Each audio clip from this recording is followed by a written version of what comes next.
Alright guys, before the video starts, I actually do want to just advertise something to you guys. Again, the only things I advertise on my channel are like, user friendly. They're perfectly up for TOS, and they actually will benefit you guys. This is a cheap service, and it is something you guys are gonna actually really like. So if you guys like wonder skins, for example, the iconic skin, and you want these exclusive skins on your Fortnite account, one of my friends of mine actually sells codes. He sells like Fortnite codes, so exclusive skin codes for like the phones and stuff like that, and he sells them for very cheap, like very cheap. So yeah, this is a little Discord server right here. I'll leave the Discord server link down below in the description, and you guys can go and check it out. I'll show you guys how it actually works and how you guys can buy very cheap Fortnite exclusive skin codes literally for your account in like less than like maybe 5 minutes. So yeah, this is a server. It's called Uplink, basically a service server where it's a friend of mine. Again, this is not paid promotion. He's a good friend of mine, and I'm just trying to help him out, So I actually have brought stuff from his service before, but right here on the server, you go to where it says ticket open, go to ticket open, and you basically create yourself a ticket. But yeah, so it says BTC exchange. It used to be a Bitcoin exchange thingy, and you can get your Bitcoin exchange right on here, but that is not what we're on about. So what you do, you create a ticket like that, click this thing, and it will create a ticket like right here with basically the owners. So the two owners here, my friend Quinn and then Red, you basically create a ticket with them. If you're creating a ticket, support will be shortly. To close this ticket, you just press it. So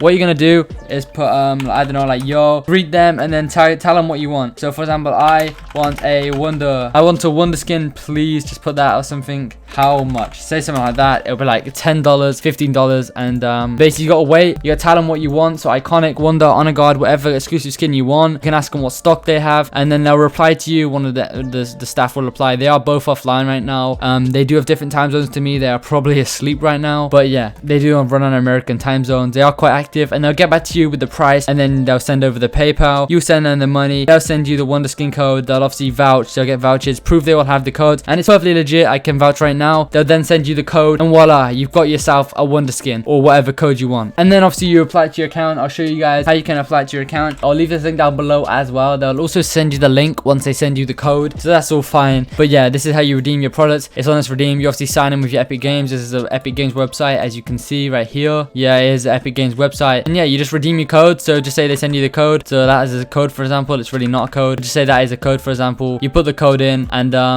yeah, so whatever the code is, you put it in, you press redeem, and then it will be redeemed onto your Fortnite account, and then there you go. You have the skin. It's fairly simple. That's exactly how it works. If you guys do want to buy from them, I extremely vouch, and you guys can go down below in the description and check them out. But yeah, let's just get straight into the video. Yo guys, what is going on? It's your boy Farfetch here, back with a brand new YouTube video. In today's video, I'm going to be showing you guys what I believe are the best, well, or at least this is my own opinion, guys. It's what I believe are the best Fortnite, the best settings for Fortnite Season 10. This is for PC. I mean, some of your settings on here can apply for console, but I guess this video is more based around PC players, and especially if you're new to PC, these settings are going to be very good for you. They're easy to get used to, easy to adapt to, and they can really improve your game. They're not hard at all, and for me, I've used these settings virtually ever since I started playing Fortnite on PC, and I've never had to change them. They're extremely comfortable. Probably the best settings you guys can have for Fortnite. So yeah, I'm going to show you guys the settings. This is anywhere from quality settings to just basic settings and everything, like binds, everything like that. So yeah, I guess I'm just going to get straight into the video and show you guys all of this stuff. Yeah, I'm on my account right now. Quick locker check, a few these are literally all item shop skins, beside like maybe a few battle pass. My old account was hacked, so I've only had this account for like probably less than 5 weeks, so I've only brought a few skins. It's not very good right now, but yeah, let's just get straight into settings. So if you start off here on the video settings, you guys can see I play full screen, 1904 by 1071, 60 by 9 aspect ratio. This is the resolution I showed in my last video. You guys can go and check that out. I feel like this resolution is very smooth, and as you guys can see, it looks exactly like native, so that's why it's pretty good. I actually do really like this one. 3D resolution, I just have on the max. Play on full screen, obviously, to get the less input lag and get the best gaming experience. I actually do play a lot of endgame, obviously competitive, so I do actually cap a 160, which is just 20 above my refresh rate, or less than 20 actually. I actually do play on 144 hertz monitor, but yeah, I play 160, cap it on there. And if I do creative, obviously I have it on unlimited, because that's where I can get the best frames. Obviously capping at 160, it just helps you out for endgame because you actually get a smoother frame rate. The game just feels overall a lot smoother. So yeah, I do try and get the most out of my game. I have view distance on near when I'm playing things such as zone wars, specifically zone wars where the maps sometimes don't load in. I have it on medium or sometimes even far. I mean, having this on even epic does not really change my FPS, but I like to squeeze the most out of my game. So yeah, I do usually have it on near, which is, it tends to be fine. If I do need to change it, it's very simple just to change that over. I do recommend you guys have this on medium, especially if you're playing any game modes in creative, because it can be glitchy and things such as zone wars, the zone may not load in. So yeah, medium or far, I'd keep it on them. But for now, I've been playing it just a few games of arena. I'm just keeping mine on near. Shadows I have off. No one wants shadows on. Just it can inhibit your gameplay. Anti-aliasing I have off. Textures I have low. Effects I have low. Post-processing I have low. I don't really see any point in having any of these high, like at all. The only one you'll have to worry about here is literally just view distance. That's literally it. This game still looks fine as it is. Vsync I have off. You guys will know if you need Vsync on. I'm pretty sure if you have a low-end graphics card or a low-end PC, just have it off. You guys can, I guess you guys can see if you guys have a bad graphics card and a really high hertz monitor, you may get screen tearing, and this is when you want to have that on. But again, with it off, you get the highest frame rate. So yeah, I'd rather have it off. So yeah, you know how your system is. If you have a high-end system, maybe have it on, and if you have a low-end, maybe have it off. You guys may have G-Sync. If you have G-Sync GG, you've probably got like a 244 hertz monitor, which is pretty good. So you guys will know if you need this on or off. Motion blur I have off. There's no need for motion blur to be on. Like, I just don't like it at all. It just hurts my eyes, I think. And personally, this is something that doesn't really affect your gameplay too much, but yeah, I don't know. I just would rather have it off. Show FPS I have on because you can just see FPS. You know, it's pretty cool to see your FPS, I guess. If you have low FPS, I would have it off, you know, so people don't take hits at you, you know. Over here, you know, region I have on auto, language obviously English. Mouse sensitivity X 0.178, mouse sensitivity Y 0.169. Controller sensitivity, all of this doesn't really matter. Mouse targeting sensitivity 0.636. Mouse scope sensitivity 0.602. And then again, these are all controller stuff. You guys can see all of them. This is what I actually had when I was playing controller. I didn't really change much. Invert view off. These two, this is all on, this is off. Obviously this is on 2. I don't really know, like this, it doesn't really matter, I don't think. Camera display, announcement off, hard to replace name off. HUD scale, hood scale, I have it on 0.83. I used to play with it on like 0.7, but 8.3 I can't really go much bigger than that, and that's actually okay. So I'd keep it like, don't go much higher than that and don't go much lower than like 0.6. That's my opinion. So just go between like 0.6 and 0.8. That's like they're like the perfect balance to be actually able to see and just for it to look good. Better count obviously have on, peripheral lighting I have off. You don't need that. Mark danger when targeting the pings and markers. Obviously if you play comp, you want to have this on. Toggle sprint I have off. Sprint by default I have off.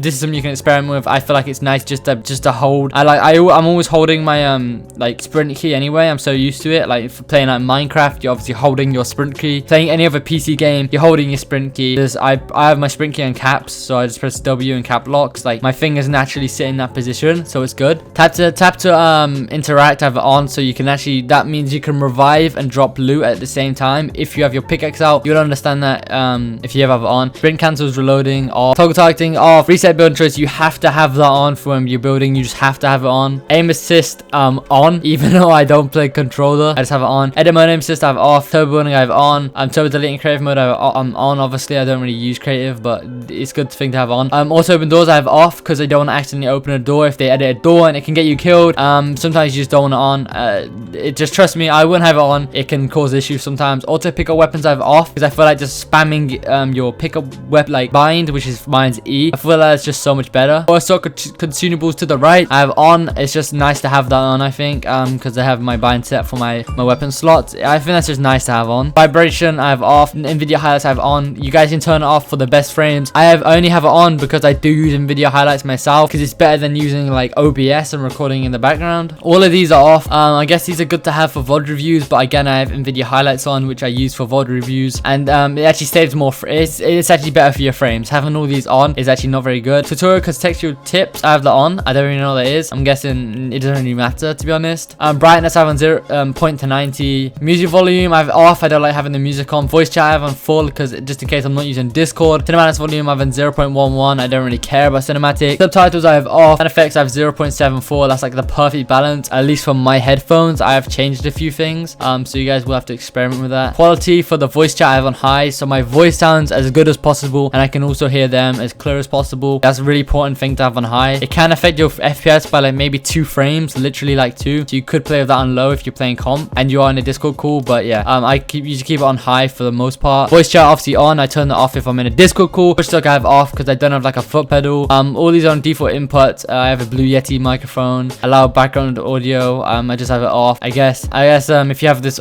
all sounds on, it makes your mic sound a little bit worse, I guess. I don't know how that works really. Default channel is party because a lot of times I don't want to be, to say people join my game and the game was on public by accident. They can't hear, they can't talk to me because they have to be invited to the party to talk. That's a good thing to have on. Voice chat notifications I have on. And then over to the accessibility. Oh my god, I'm talking so much in this video. But accessibility, Deturianope, however you say that, I have that on 7. It's perfect for seeing into the zone, into the storm. You guys can get a bit of more visibility when inside zone and looking back into the storm. It's very good for endgame. Ignore gamepad out input. So yeah, if you have this on, basically if you connect the controller on a PC, you won't like get the input from it. Lock input method as a mouse, I have that off. I don't really know how these are things you can experiment with. I don't know, maybe that changes input lag. I'm not 100% sure. For controller, all of these I have obviously off because I don't play these are more for console. Visualize sound effects I actually have on. It does affect your frames a little bit end game. Having it on is not bad at all. Like, it's pretty cool to have on actually. Like, it does help. I'm not gonna lie, I'm really trying it out, especially for arena, and it does help quite a bit. I do recommend you guys put it on. You guys can still hear sound now with it on, and it does help. You can see footprints. You know when someone's on you before they actually, like, before you hear the footprints usually. So it's pretty insane. I have like all this like this, and then down here WASD, keeping these things the same. Jump,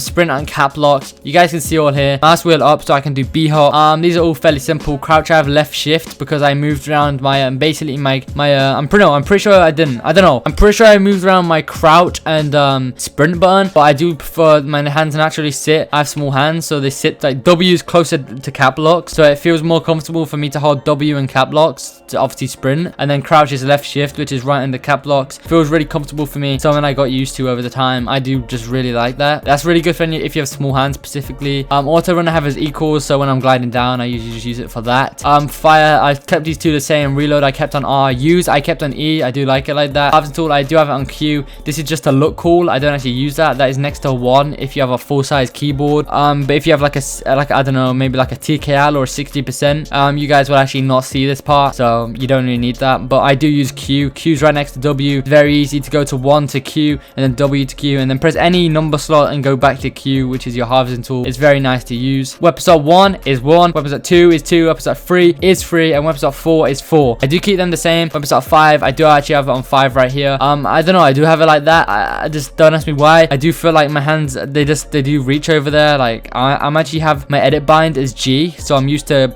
like, I don't know, I can click quite far. Maybe it's uncomfortable for your hands, but just keeping the normal number weapon slots is fine. I played a lot of other games on PC before which use these weapon slots, so I do just keep them at how they are. The wall I have on mouse button 2 from mouse button 2, which is the back one, and the wall mouse button 2 is actually the front one, and then mouse button is actually the back one for the stair. So I actually do have a mouse Aizawa ET2B Divina, which does have the 2 side buttons, so I do use them for like obviously my building. I do suggest, guys, you can buy really cheap mouses which have the 2 side buttons, and they really do help for your building, so I'd suggest setting them to your 2 buttons on the side. Obviously I have the my floors on F. It's right next to G, right next to my edit bind. It's literally all in the same areas. WASD, F is right next to D, so F is really easy to press when you're cranking 90s to get the floor in. Roof is T, which is right next to reload, right next to 5, just literally underneath 5, and right next to R, very close to like everything. It's very central to the keyboard, and I can easily press T, and then V is right below it. I can easily press V and doing double edits, so it's quite good. And V, oh no, never mind, I sort of messed it up, but yeah, V is my trap. I can easily press V when I'm in a box. You got G, my edit bind, V's right underneath, right near spacebar. I'm going to be jumping around in that box. V is very easy to press when you're jumping around and placing traps, so yeah, V is easy to press. I just have it on that. These are all central to your keyboard. They are very comfortable for myself, and you guys see everything else is really set the same. Mouse wheel down to reset edit button, because obviously you want to get the mouse wheel down, faster resets. It's very good. Everything else, I mean, this is basic, like basic stuff. B is my emote. I just have that on there. Building edit G, I've already said that. Toggle harvesting tool is on L. I never use that. And yeah, everything else you can see inventory is the same as I. Toggle maps M, like I only really use them. Like there's not, I just can auto run when I'm using them. Everything else is basically the same. You guys can see, I'll scroll down, you can see all of this right here. Yeah, it's fairly simple settings. I thought I'd quickly go over them for this video. Didn't really know how to do this. I could have put music over and scrolled through. I feel like this is just just easier if I talk it through. You guys can go through, skip through parts of the video and actually go to the part you want, I guess. And yeah, this video wasn't very fun to record at all. Yeah, but you guys can go through, you can skip through, find the part you want, and just find the settings. You just find the part. So if you want to go to the part where I'm on this, skip through the video, you guys will be able to see when I'm going through all the combat, the movement, and all the inputs, and basically my binds. It's just good if I explain them all and go through it more like vocally and talk to you guys about it. You guys can understand more. Again, it's helpful if you guys actually watch the whole video. So if you did sit here, if you really watch the whole video, comment down below. I would like to know who's actually done that. It's actually crazy if you did. Then yeah, you got the best experience because now you know exactly all my binds and can play with my binds. So that's pretty cool. And if you guys did enjoy the video, you watched it to the end, you know you guys could drop a like, subscribe, post notifications on. I've never missed upload like this on my channel, I guess. Yeah, that mean a lot. How to support me, it's really helpful actually. So yeah, that means the world. And yeah guys, before I show you my binds, all of that good stuff, these are good for PC. I've really got used to them, I adapted to them, and they're actually great. So yeah, if you guys want to use these binds, I guess you can. Let me know if you guys use them down below. And yeah, it's been your boy Farfetch, and yeah, peace.